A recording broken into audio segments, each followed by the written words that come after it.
Bonjour à toutes et à tous, bienvenue sur Radio Sport, je suis Philippe Lefebvre et aujourd'hui je vous invite à me suivre à Val Thorens en Savoie car cette station a une particularité, fin novembre c'est généralement ici que débute la saison de sport d'hiver. Et vous le voyez derrière moi, il y a déjà beaucoup de neige, un grand ciel bleu et ça rend très heureux Vincent Lalanne, le directeur de l'Office du tourisme de Val Thorens que j'ai rencontré il y a quelques minutes. Ce matin, c'était la première, la grande première, comme son nom l'indique, à Valto. Donc, c'est vrai qu'on a entre 12 et 15 000 personnes qui ont débarqué. Ça fait un bon début et un début souvent compliqué à gérer mais bon, les clients sont ravis. On a une neige de rêve qui crisse sous les pieds, avec une température froide, une belle météo. Donc, on a vraiment l'impression d'être dans des conditions purement hivernales et ça, c'est formidable. Vous avez fait comment? Vous avez fait des prières vaudou pendant les semaines avant l'ouverture? Parce qu'une météo comme ça, une neige comme ça, on pouvait en rêver, mais pas forcément la voir. Oui, on danse nu autour des petites chapelles pendant 3 semaines. Non, c'est une blague, mais en fait, c'est beaucoup de travail, hein. C'est-à-dire que nous, le travail de promo démarre dès la fin de l'hiver pour l'hiver d'après. Et puis, la grande première, c'est une de nos valeurs sûres. On sait qu'on ouvre avec quelque chose où on doit vraiment avoir quelque chose de spectaculaire pour tous nos clients. Donc, tout le monde se met en quatre. On a des grosses opérations de promo qui démarrent dès le mois d'octobre. Et tout le monde se met en quatre au sein de la station. C'est la grande force de Valto. C'est pour ça qu'on est toujours élu meilleure station du monde parce qu'il y a une capacité à tous les sociopros à se mettre autour de la table et à travailler ensemble, à anticiper les problèmes, qui ne manquent pas d'arriver, mais une fois qu'on a anticipé les problèmes, on est capable de les résoudre plus rapidement possible. Effectivement, c'est un énorme travail en interne et qui fait que voilà, ça paye et on est aujourd'hui capable de dire on a ouvert 2 fois plus de pistes que l'année dernière, donc les gens sur les pistes, alors qu'on va avoir plus de monde, ils vont pas se sentir oppressés, ils vont faire du très bon ski. On a ouvert nos 2 nouveautés. Ça a été compliqué, on a eu les dernières autorisations dans la nuit, mais on a pu ouvrir les 2 nouvelles bennes de Caron. Donc le téléphérique de Caron fonctionne à plein. Et alors, le téléphérique de Caron, on rappelle, il part d'où et il emmène les skieurs où? Le téléphérique de Caron, il part de la combe de Caron et il emmène les gens au sommet de la cime Caron, c'est-à-dire à 3200 mètres avec la bascule sur Aurel. Donc c'est un point de vue extraordinaire avec une vue à 360 sur l'ensemble de l'arc alpin. Donc c'est juste magique et on était ravis de pouvoir l'ouvrir dès maintenant. Et puis on a ouvert aussi notre nouvelle télécabine de face nord que les gens ont pu tester ce matin avec beaucoup de succès et ont adoré le fonctionnement. Alors justement, vous en parliez à l'instant, Val Thorens, 10 fois meilleure station de ski du monde. Il y a même aussi maintenant des hôtels qui rentrent dans ce classement comme meilleur hôtel de station du monde. C'est dû à quoi? Comment vous l'expliquez sans me dire que vous êtes juste les meilleurs? Non, alors c'est surtout, alors justement, c'est de ne jamais le croire qu'on est le meilleur, et c'est de remettre notre travail en permanence sur le terrain. Vous avez bien fait de le signaler, on a et on en est très fiers. Un des hôtels de Val Thorens, le Pashmina, qui a été élu meilleure boutique hôtel au monde, ce qui est vraiment une très belle distinction et qu'ils ont amplement mérité. Mais le fruit de ce travail, en fait, c'est le fruit de toute l'interaction que l'on peut avoir avec nos clients.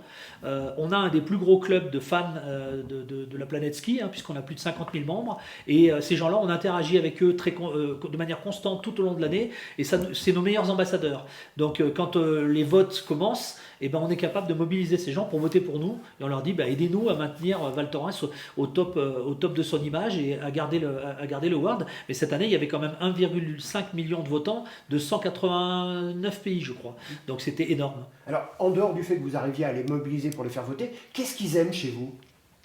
Je crois qu'ils aiment justement cette ambiance un peu familiale, mais pas au sens familial classique. Cette ambiance où, en fait, nos clients sont nos amis, sont partie de notre famille. Moi, je dis toujours à tous nos employés, la meilleure des récompenses qu'on a, c'est le sourire de nos clients quand ils repartent, avec un sourire jusqu'aux oreilles. On est des fabricants de beaux souvenirs. Et des beaux souvenirs de sport d'hiver, ça n'a pas de prix. On se rappelle tous le crissement de la neige, l'ambiance familiale, parce que c'est un des rares sports qu'on peut pratiquer en famille, et c'est aussi un loisir. Et ça, il faut toujours leur rappeler et puis on s'aère, on prend un bon moment et je crois que la capacité de Valto elle est reconnue là-dessus à offrir un travail constant. Nous on s'est beaucoup battu ces dernières semaines pour être sûr que tous les sociopros seraient bien ouverts, que ce soit tous les bars, les restaurants, l'ambiance, et quand vous faites un petit tour aujourd'hui dans la station vous avez l'impression d'être en plein milieu des vacances de février. C'est ça le succès de Valto. Alors justement, on va parler un peu des prochains grands rendez-vous, les vacances de Noël, jour de l'an, les vacances de février. Quid des réservations et de la fréquentation probable pour ces périodes-là? Aujourd'hui, très clairement, le carnet des réservations, il est au beau fixe, hein, il est plein. Il y a déjà des périodes comme Noël, jour de l'an, où une partie du mois de janvier qui est déjà complet. Il faut rappeler qu'en fait, on a quand même 70% de nos clients qui ne sont pas français. Donc même, on ne va pas attendre Noël pour démarrer, contrairement à beaucoup de stations. Nous, on démarre là, à partir du moment où on a ouvert, à partir de ce week-end. On ne fait qu'enchaîner des groupes de nationalités différentes avec des vacances différentes. On va avoir très bientôt le 3000 Espagnols avec l'Immaculada qui vont être suivis de 3000 Anglais du Varsity, donc c'est les universités d'Oxford et Cambridge qui viennent passer une semaine, suivis eux-mêmes de 3000 Allemands de la Ski and Border Week, et après on sera aux vacances de Noël et on va dérouler tout au long de la saison. C'est une des grandes forces de Valto, c'est d'avoir un taux d'occupation qui est constant tout au long de la saison, avec des nationalités différentes, dont les Français, sur les périodes de vacances scolaires ou sur d'autres périodes ou sur des week-ends. Mais les Français ne représentent qu'une petite partie de notre clientèle.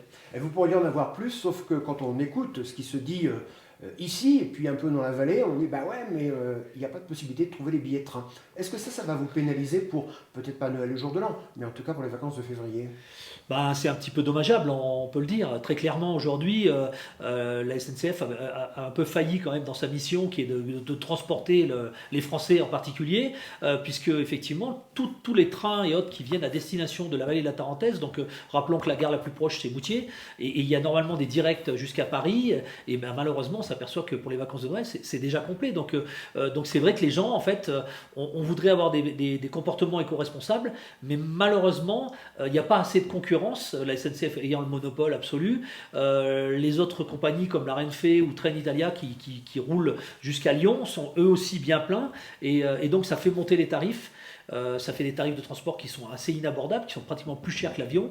Et c'est vrai que ça, c'est un véritable souci à l'avenir qu'il va falloir corriger pour qu'on prolonge tout cet aspect de transport un peu éco-responsable, puisqu'aujourd'hui, la quasi-totalité de nos clients viennent en voiture. Alors, on va parler maintenant de l'hébergement. On parlait tout à l'heure de l'hôtel Pashmina, qui est meilleur hôtel du monde. Meilleur boutique hôtel. Meilleur boutique hôtel du monde dans les stations de sport d'hiver. Il va y avoir encore des nouveautés. Alors, peut-être pas pour tout de suite, mais pour les saisons qui viennent. Oui, tout à fait, puisqu'on lance le dernier programme de développement de Val Thorens, donc qui s'appelle le plateau du Cairn. Et sur ce plateau du Cairn, on va avoir tout un tas d'opérateurs différents, dont un dont on est très fier et qui est assez prestigieux, qui sera le groupe Mama Shelter. Donc le groupe Accor. Le groupe Accor derrière, mais surtout la marque Mama Shelter qui nous intéressait beaucoup, puisque c'est une marque très avant-garde avec le même ADN à la fois sportif, festif et convivial que peut avoir Val Thorens. Donc on est extrêmement fiers qu'on soit le lieu du premier Mama Shelter en dehors d'une grande ville européenne, ou mondiale d'ailleurs, puisqu'ils sont dans 18 pays, il y a 18 Mama Shelter aujourd'hui dans le monde, donc on est très fiers qu'ils aient choisi Val Thorens pour construire leur prochain Mama Shelter. En conclusion, Vincent, là la saison qui démarre, ça va être une belle saison. Comme chaque année, ça va être une belle saison, et à Val Thorens, c'est toujours une belle saison. On est dans les Trois-Vallées, au sein du plus grand domaine skiable du monde. What else, comme on dirait nos amis anglais. Voilà, c'est juste formidable, on va passer une saison extraordinaire. Voilà, vous savez tout, il ne vous reste plus qu'à venir nous rejoindre ici à Val Thorens, ou plus largement dans le domaine des Trois-Vallées, qui est, je vous le rappelle, le plus grand domaine skiable au monde. À bientôt sur Radio Sport.